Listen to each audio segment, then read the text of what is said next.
In a small, quiet village, there lived a beautiful young girl named Sarah. She had recently lost her mother, and her father, Mr. Hole, was struggling to make ends meet. Desperate to survive, he had taken a loan from a strange, dangerous man named Jafar.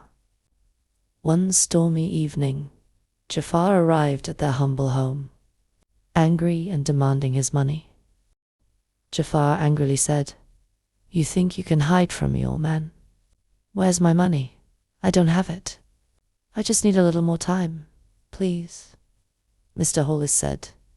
Jafar's eyes gleamed with cruelty as he looked at Sarah, who was standing quietly in the corner, trembling. "No more time, if you can't pay me back. I'll take your daughter instead. I'll be back in 2 days. Make sure she's ready to be my wife," Jafar said. Sarah's heart sank. She was terrified of Jafar, but seeing her father beaten and broken, she had no choice but to agree. The thought of marrying such an evil man made her sick, but she wanted to protect her father.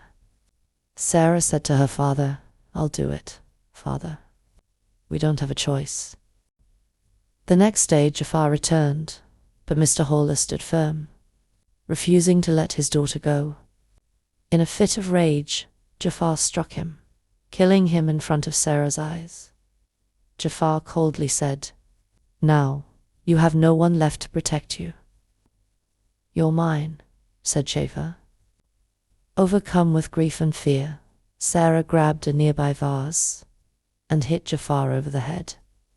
He fell to the ground, stunned, giving her just enough time to escape. She ran as fast as she could, tears streaming down her face. She didn't stop until she reached the bus station and caught the first bus to the city where her aunt lived. As the bus reached the city, Sarah got off, trying to find her aunt's house. But as she walked through the unfamiliar streets, 2 men started following her, taunting and laughing. Bully one mockingly said, "Where do you think you're going, pretty girl?" Sarah's heart pounded in her chest. She was too afraid to look back, but the men were getting closer. Just as she thought all hope was lost, a tall, kind-looking man appeared in front of her. Kind man calmly said, "Leave her alone." The bullies, seeing the man's size and confidence, backed off and disappeared into the crowd. But Sarah, still shaken, believed the man was part of their gang. Sarah grabbing a stone and said, "Stay away from me." Before the man could explain, Sarah threw the stone at him, hitting his arm. Kind man, in pain, but still calm, said, "Wait, I'm not with them. I was trying to help you." Realizing her mistake, Sarah gasped. Sarah, feeling sorry, said, "I'm sorry. I thought you were with them." The man winced, but smiled kindly. Kind man said, "It's all right. Let's get you somewhere safe. You look lost." He introduced himself as Zane, and as they walked together, Sarah discovered that Zane was, in fact, the owner of the mansion where her aunt worked. Filled with guilt for injuring him, Sarah thanked him. As they reached the mansion, her aunt greeted her with a warm hug, relieved to see her safe.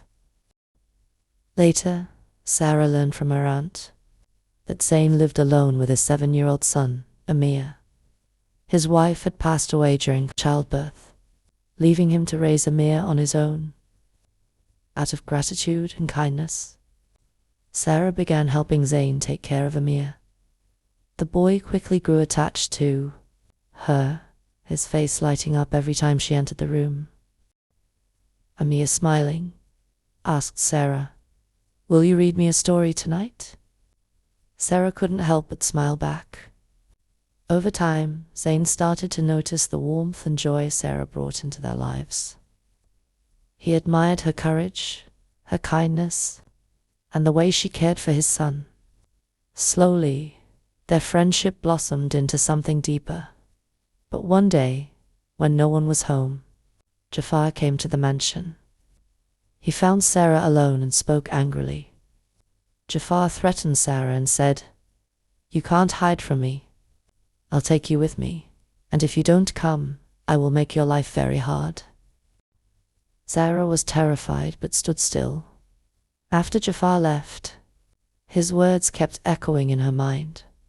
She knew she couldn't stay in Zayn house anymore and put others in danger. She quickly packed a small bag and left the mansion. Unsure of where to go, but knowing she had to leave to keep everyone safe. Later that evening, Sarah's aunt noticed she was missing and became worried. She hurried to Zayn, her voice shaking.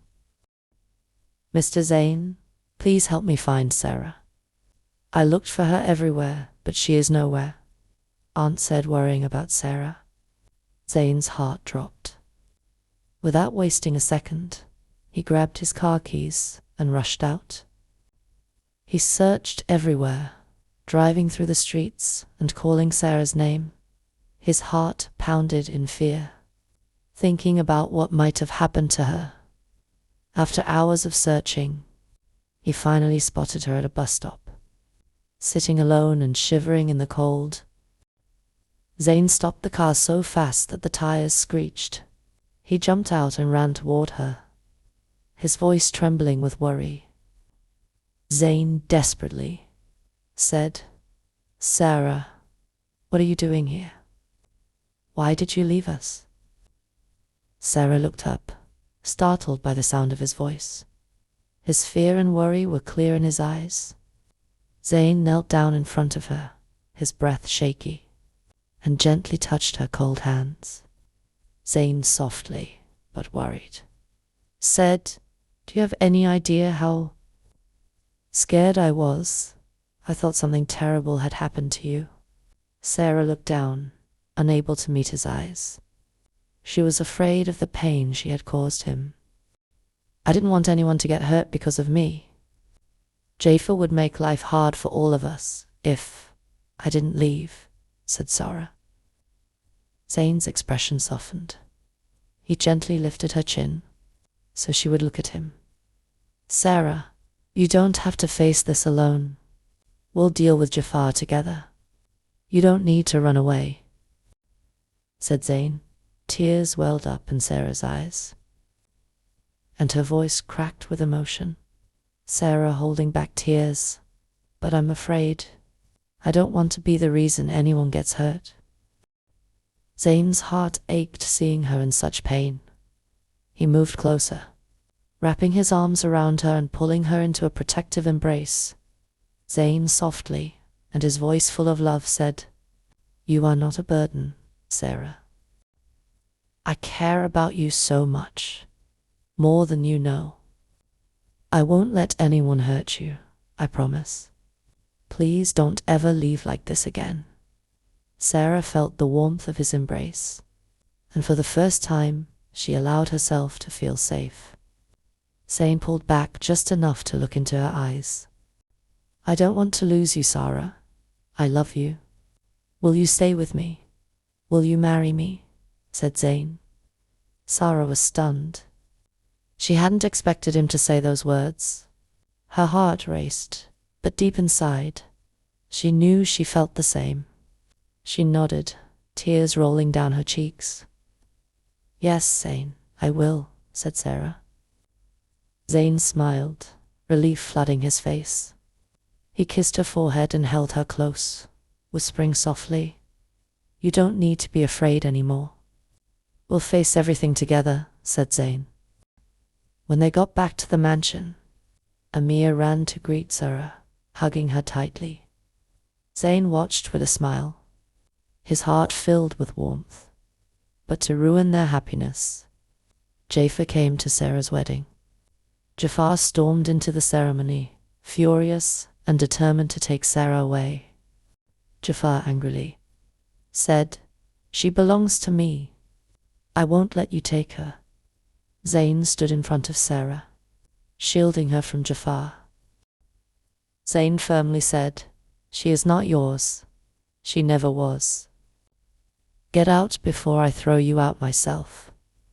Jafar sneered and tried to push forward, but Zayn didn't hesitate. With all his strength, he grabbed Jafar and threw him out of the mansion, making sure he could never come near them again. After Jafar was gone, Zayn turned to Sarah and gently took her hand. Zayn softly smiled and said, "Now we can live in peace together." Sarah smiled, feeling safe and loved. They finished their wedding, and together with Amir, they lived happily ever after, filled with love and joy. If you liked the video, don't forget to subscribe for more videos. Until then, see you. Have a lovely day.